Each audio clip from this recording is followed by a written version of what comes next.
નમસ્કાર વિદ્યાર્થી મિત્રો, સ્વાગત છે તમારું યુટ્યુબ ચેનલની અંદર. અલગ અલગ ધોરણ 9ને લગતા સ્વાધ્યાયપોથીના પ્રશ્ન જવાબ મુકાતા હોય છે. એવી રીતના આજે આપણે હિન્દી વિષયમાં છઠ્ઠો પાઠ છે મેરી બીમારી શ્યામાને લી. આ પાઠનો પ્રકાર ગદ્ય અને પાઠ આપેલો છે હરિવંશરાય બચ્ચને. આ પાઠને લગતા જે કંઈ નાના મોટા દરેક પ્રશ્ન જવાબ છે એમની આપણે ચર્ચા કરશું. વિડીયો અંત સુધી જોજો જેથી કરીને દરેક પ્રશ્નના જવાબો કઈ રીતે આવે છે ખ્યાલ આવે. સાથે ચેનલમાં આવા ઘણા બધા વિડીયોઝ મુકાઈ ગયા છે. વિડીયો સેક્શનની બાજુમાં ઉપર પ્લેલિસ્ટ જોવા મળશે. એમાં નીચે તમે જશો ત્યાં તમને સ્ટાન્ડર્ડ 9th સ્વાધ્યાયપોથીનું પ્લેલિસ્ટ જોવા મળશે, જેની અંદર બીજા ઘણા બધા આવા વિડીયોઝ મુકાઈ ગયા છે. ન જોયેલો તો એ વિડીયો એમાંથી તમે જોઈ શકશો. અને એના માટે અલગ અલગ ધોરણની અંદર પણ જુદા જુદા વિષયના મુકાતા હોય છે. એવી રીતના ધોરણ 9ના બીજા વિડીયોઝ છે. ધોરણ 9ના સામાજિક વિજ્ઞાન, વિજ્ઞાન, સંસ્કૃત, બીજા ઘણા બધા વિષયને લગતા આવા વિડીયોઝ મુકાઈ ગયા, જેમાં સ્વાધ્યાયને લગતા હેતુલક્ષી પ્રશ્નોત્તર પણ મુકાતા હોય છે. એ ન જોયેલા વિડીયો એ પણ તમે જોઈ શકશો અલગ અલગ પ્લેલિસ્ટમાં જઈને. પ્લેલિસ્ટમાં નીચે ઘણા બધા ધોરણ 9ના પ્લેલિસ્ટ છે. ન જોયા હોય તો જોઈ લેજો, બરાબર છે. ખ્યાલ આવે છે પ્લેલિસ્ટ ક્યાં હોય છે? ઉપર વિડીયો સેક્શનની બાજુમાં.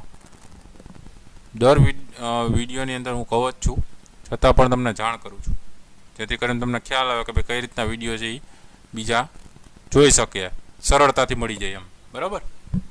ચાલો હવે આ પાઠને લગતા જે બીજા વિડીયોઝ છે એની આપણે વાત કરીએ. વિભાગ પહેલો છે ગદ્ય આધારિત પ્રશ્નોના જવાબો.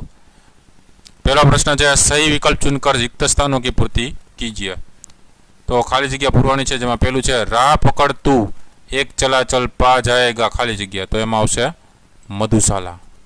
બીજું છે ડોક્ટર ને બચ્ચનજી को ખાલી જગ્યા की बीमारी बताई, तो જવાબમાં આવશે તપેदिक. ત્રીજું છે बच्चन जी को खाली जगह से बल मिलता था, तो जवाब में આવશે चुनौतियों. चौथું છે बीमारी में लेखक को खाली जगह चुकाने की चिंता खाए जा रही थी, तो जवाब में આવશે कर्ज. પાંચમું છે पैसे नहीं है तो जाओ खाली जगह जाओ मरो.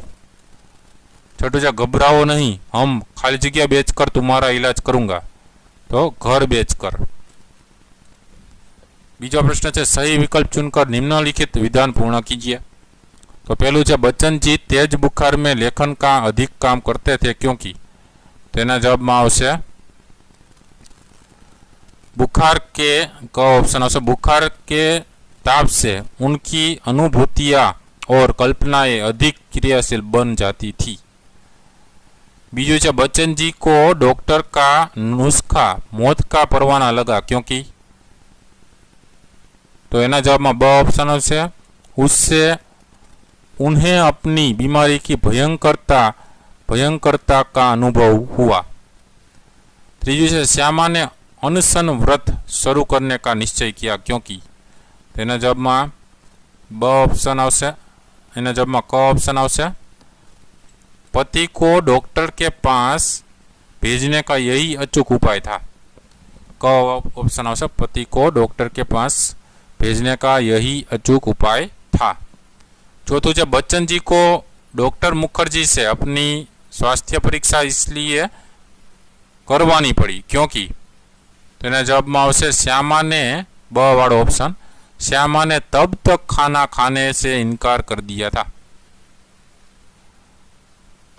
प्रश्न नंबर 3 निम्नलिखित प्रश्नों के उत्तर एक एक वाक्य में लिखिए. पहलू है सामान्यतः लेखक को कौन कौन सी बीमारियां रहती थी. जवाब क्या है सामान्यतः लेखक का जुकाम, बुखार, खांसी, सिरदर्द आदि बीमारियां रहती थी. बीजू है लेखक एलोपैथी का उपचार क्यों नहीं कराते थे. जवाब है लेखक एलोपैथी का उपचार नहीं कराते थे क्योंकि वह महंगा होने के कारण उनकी शक्ति से बाहर था. तीजू है श्यामा ने कौन सा ब्रह्मास्त्र छोड़ा. जवाब है श्यामा ने यह ब्रह्मास्त्र छोड़ा कि जब तक बच्चन जी अपनी तबीयत डॉक्टर को नहीं दिखाएंगे तब तक वह खाना नहीं खाएंगी. चौथा प्रश्न है डॉक्टर का नुस्खा बच्चन जी को कैसा लगा. जवाब है डॉक्टर का नुस्खा बच्चन जी को मौत का परवाना लगा. पांचवा प्रश्न है बच्चन जी को मुक्ता प्रसाद जी ने कौन सा उपचार बताया था. जवाब है मुक्ता प्रसाद जी ने बच्चन जी को लुई कोने के पानी के प्रयोग से रोग दूर करने का उपचार बताया. छठो है बच्चन जी तपेदिक की बीमारी से कैसे मुक्त हुए? जवाब है बच्चन जी लुई पोने के पानी के प्रयोग से तपेदिक की बीमारी से मुक्त हुए। चौथा प्रश्न है निम्नलिखित प्रश्नों के उत्तर 2-3 वाक्यों में लिखिए। पहला प्रश्न है बीमारी के बारे में बच्चन जी क्या मानते थे? जवाब है बच्चन जी मानते थे कि बीमारी अमीरों की हरमजदगी है, गरीबों को उसे अपने पीछे नहीं लगाना चाहिए। बीजा प्रश्न अपने बुखार के बारे में बच्चन जी ने क्या कहा है? जवाब है अपने बुखार के बारे में बच्चन जी ने कहा है कि ऊंचे बुखार में उन्हें काम करने की अधिक प्रेरणा मिलती थी। बुखार की भट्टी में उनके विचारों, भावों और कल्पनाओं को अधिक बल मिलता था। तीसरा प्रश्न है किपलिंग ने अपनी आत्मकथा में क्या लिखा है?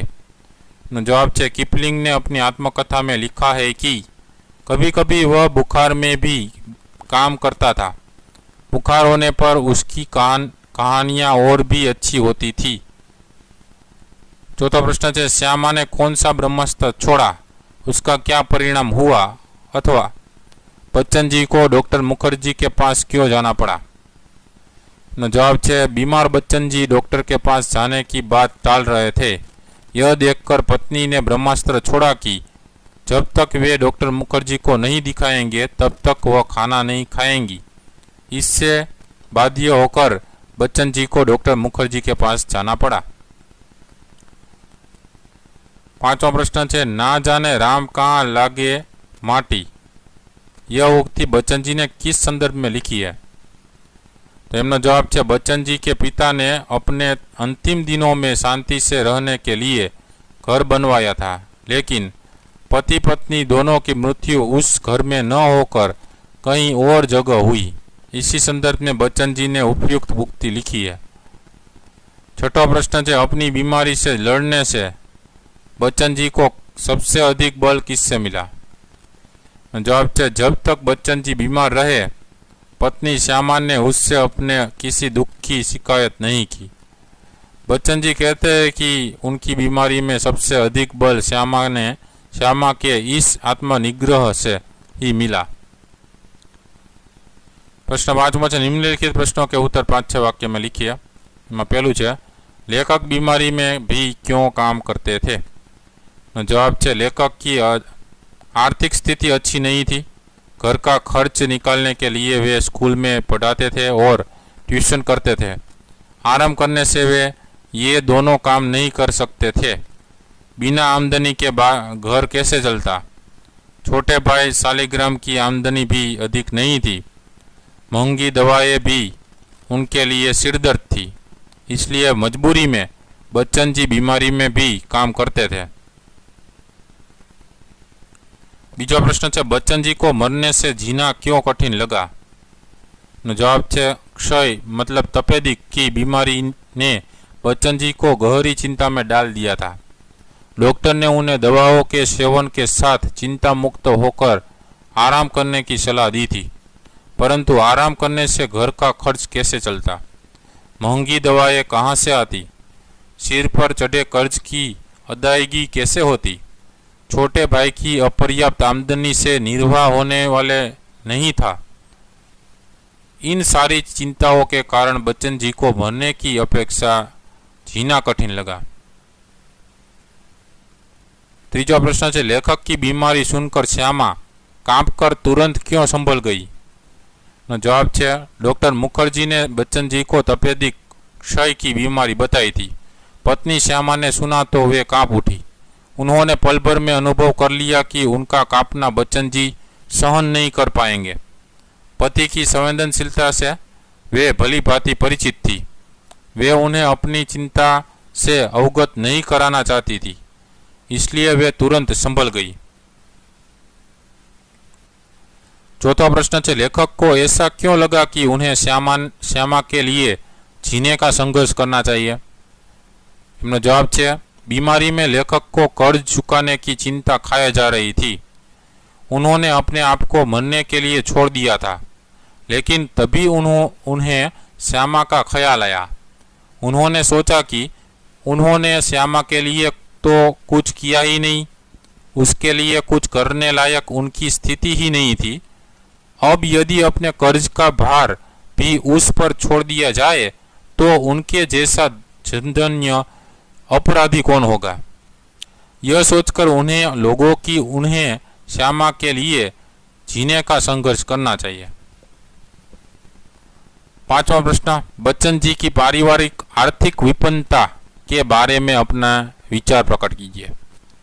जवाब था पत्नी श्यामा के साथ हरिवंश राय बच्चन जी का जीवन अत्यंत संघर्षमय रहा। आपके ठोस साधनों से वे वंचित थे। वे स्कूल में पढ़ाते थे, ट्यूशन करते थे, अपनी किताबों से भी कुछ पैसे मिल जाते थे, फिर भी खर्च पूरा नहीं हो पाता था। छोटे भाई शालिग्राम का वेतन बहुत कम था। बच्चन जी की बीमारी के बाद तो स्थिति और भी चिंताजनक हो गई। महंगी दवाएं खरीदना मुश्किल हो गया। पिता ने घर बेचकर पुत्र का इलाज कराने की बात की। सही समय पर इलाज न मिलने पर श्यामा की मृत्यु हुई। इस प्रकार बच्चन जी की पारिवारिक आर्थिक विपन्नता का दारुण रूप इस संस्मरण में व्यक्त हुआ है। तो ત્યાર પછી વિભાગ બીજો આવે છે વ્યાકરણ આધારિત પ્રશ્નોના જવાબો, જેમાં પહેલો પ્રશ્ન છે નિમ્નલિખિત મુહાવરો के अर्थ देकर वाक्य में प्रयोग कीजिए। तो अलग अलग मुहावरा आपने आपलेला છે એના આધારે એનો अर्थ લખવાનો અને વાક્ય જોતા જઈએ। પેલું છે पीछे लगना मतलब अपने को परेशानी में डालना। એનું વાક્ય થશે उसने अजीब सी बीमारी अपने पीछे लगा ली रही है। बीजું છે झाकझोर देना मतलब विचलित कर देना। जवाब था परिस्थितियों ने उन्हें झाकझोर दिया है। त्रियु से झटका देना मतलब परास्त करके कमजोर कर देना। उसका वाक्य है इस बीमारी ने उन्हें ऐसा झटका दिया कि फिर उन्हें संभलने में काफी समय लगा। चौथुं है सिर पर चढ़ना मतलब अधिक होना। उसका वाक्य है सिर पर इतना कर्ज चढ़ गया है कि रात में नींद नहीं आती। पांचवुं है बूते से बाहर होना मतलब शक्ति के परे होना। उसका वाक्य है बेटी की शादी में इतना खर्च उसके बूते से बाहर था। छठू है जीवा पर सरस्वती बैठना मतलब कही हुई बात का सच होना। उसका वाक्य है हर बात सच निकलते देखकर ऐसा लगता है कि जैसे उसकी जीवा पर सरस्वती बैठी है। सातवां टाल मटोल करना मतलब आनाकानी करना। वाक्य है आजकल तुम हर बात में टाल मटोल करते हो। आठवां है ब्रह्मास्त्र छोड़ना मतलब अचूक अस्त्र का प्रयोग करना। वाक्य उसने आमरण अनशन की घोषणा कर एक प्रकार से ब्रह्मास्त्र ही छोड़ दिया है। नवमो वाक्य लकवासा मार जाना मतलब स्तब्ध रह जाना। उसका वाक्य पुत्र की बीमारी की भयंकरता जानकर माता पिता को लकवासा मार गया। 10वां वाक्य साख जाना मतलब प्रतिष्ठा की हानि होना। वाक्य बाजार में व्यापारी की साख गई तो मानो उसका सब कुछ गया। 11वां वाक्य है छाती पर वज्र रखना मतलब साहस और शक्ति का परिचय होना। उसका वाक्य है श्यामा ने छाती पर वज्र रखकर पति से कहा तुम्हारे मरने पर तुम्हारा कर्ज मैं चुका दूंगी। 12वां कील देना मतलब स्थान से न हटने देना। उसका वाक्य है वे तो उठ ही नहीं पाते जैसे बिस्तर पर कील दिए गए हो। 13वां वाक्य रास्ता दिखाई देना मतलब तरकीब सूझना। उसका वाक्य है मुझे तुम्हारी समस्या का रास्ता दिखाई देता है। बीजो प्रश्न निम्नलिखित शब्दों के विरोधी शब्द लिखिए। तो विरोधी शब्द जोता जाइए। चीकनानु खुरदरा, मधुनु कटु, कलेशनु शांति, विमुक्तनु बद्ध, बीमारीनु तंदुरस्ती, विधवानु सधवा, साकारनु निराकार, मंगलनु अमंगल। तीजो प्रश्न है निम्नलिखित शब्दों के पर्यायवाची शब्द लिखिए। तो समानार्थी शब्द जे था जोता जाइए। पर्याय शब्द है बदननु शरीर, नुस्खानु उपाय, वैधव्यनु विधवापन, तनखानु वेतन, शाखनु प्रतिष्ठा, चुनौतीनु ललकार, संचयनु संग्रह, मुआवजानु बदला। प्रश्न 4 निम्नलिखित शब्द समूह के लिए एक शब्द लिखिए। તો શબ્દ સમૂહ જોતા જઈએ. પહેલું છે જहाँ शरण लिया जा सके, शरण स्थल. बीजू 100 बरस जीने का आशीर्वाद, शतायु भव.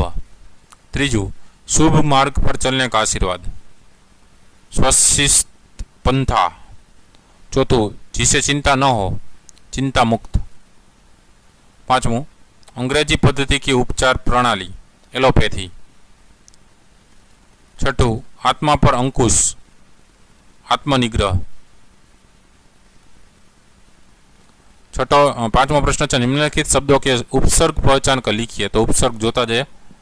संस्मरण नु सम प्लस स्मरण, सुप्रसिद्ध नु सु प्लस प्रसिद्ध, साकार नु स प्लस आकार, स्वस्थ नु सु प्लस अस्त, लाइलाज नु ला प्लस इलाज, निश्चिंत नु निश प्लस चिंत, निष्फल नु निश प्लस फल, विधवा नु वी प्लस धवा, सशक्त नु स प्लस सख्त, अनेक नु अन वत्ता एक. छठा प्रश्न निम्नलिखित शब्दों के प्रत्यय पहचान कर लिखिए. तो प्रत्यय जोता जाए. कठिनाई नु कठिन वत्ता आई, पछी अपराधी नु अपराध प्लस ई, नियमित नु नियत प्लस इत, दंडनीय नु दंड प्लस ईय, कर्जदार नु कर्ज प्लस दार, अंतिम नु अंत प्लस इम, हरमजदगी नु रमजदगा प्लस गी, साहित्यकार नु साहित्य प्लस कार, विधवापन नु विधवा प्लस पन, मौलिक नु मूल प्लस इक. सातवां प्रश्न है निम्नलिखित प्रत्येक वाक्य में से भाववाचक संज्ञा पहचान कर लिखिए. तो भाववाचक संज्ञा जोता जानी. पहलू है मैं अपनी बीमारी को दुलारने वालों में न था. तो एम आवशे बीमारी. बीजू है किताबों की बिक्री अभी नियमित नहीं थी. तो एम आवशे बिक्री. तीजू है उसकी नियमित अदायगी मेरे साथ जुड़ी हुई थी. एम आवशे अदायगी. चौथो है मुझे जीवन में चुनौती से भी बल मिला है. एम आवशे चुनौती. चलो त्यार पछी आठमो है निम्नलिखित प्रत्येक वाक्य में से विशेषण पहचान कर लिखिए. तो विशेषण जोता जाइए. पहलू है धर्म कार्य करके हम आपसे आशीर्वादित हुए. तो एना जवाब में आशीर्वादित ए विशेषण है. बीजू है तपेदिक की बीमारी के कारण अनेक पारिवारिक कष्ट उठाने पड़े. तो पारिवारिक विशेषण था. त्रीजू है पति को डॉक्टर के पास भेजने का अनशन ही एक अचूक उपाय था. तो ये अचूक है विशेषण. चौथुं है तुम्हारी विधवा बहन कल अहमदाबाद गई. तो विधवा है विशेषण है. पांचमो है मुंह फट डॉक्टर ने शीघ्र जवाब दे दिया. तो मुंह फट है विशेषण है. तो विद्यार्थी मित्रों आ अलग अलग स्वाध्यायपोथीना आ पाठने लगता नाना मोटा प्रश्न जवाब, जेमां व्याकरणना पण प्रश्न जवाब आई जाय छे. तो विडियो गम्यो हो तो जरूरथी लाइक करो ने तमारा मित्रों पर विडियो शेर करो, जेथी करीने आमांथी घणा बधा मोस्ट टाइम प्रश्न पण परीक्षामां पूछाता होय छे ए पण उपयोगी थाय. फरी पाछा नवा विडियो साथे मळीए. त्यां सुधी न जोयेला विडियो ए प्लेलिस्टमां जईने जोई लेजो. तमारी काळजी राखजो. जुदा जुदा विडियोज जोवाथी तमारुं ज्ञान वधतुं रहेशे. फरी पाछा नवा विडियो साथे मळीए. ત્યાં સુધી ન જોયેલા વિડીયોઝ જોઈ લેજો. Thank you very much and take care.